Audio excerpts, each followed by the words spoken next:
Quand on regarde la forêt des labels RSE, c'est d'une complexité folle, il y en a dans tous les sens et c'est normal, c'est l'histoire, ça s'est créé dans ces dizaines de dernières années, il y en a eu voilà un peu pour tous les goûts.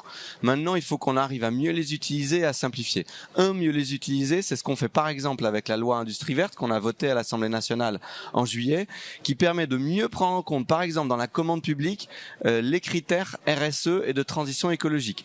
Très concrètement, ça permettra par exemple d'exclure beaucoup plus facilement des entreprises souvent non européennes qui font beaucoup moins d'efforts que les entreprises européennes sur la transition écologique, mais sur base de critères factuels, formels.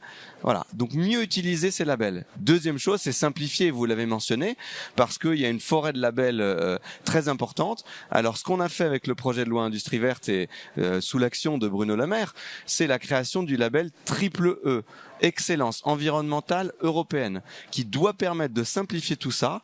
C'est un peu un label chapeau qui crée des éco-équivalences, qui doit permettre de dire si vous êtes ISO tel numéro, ou ISO tel numéro, ou ISO tel numéro, vous êtes triple E et ça doit être beaucoup plus simple. Et donc c'est vers ces entreprises ou vers ces projets triple E qu'il faut aller mettre les investissements.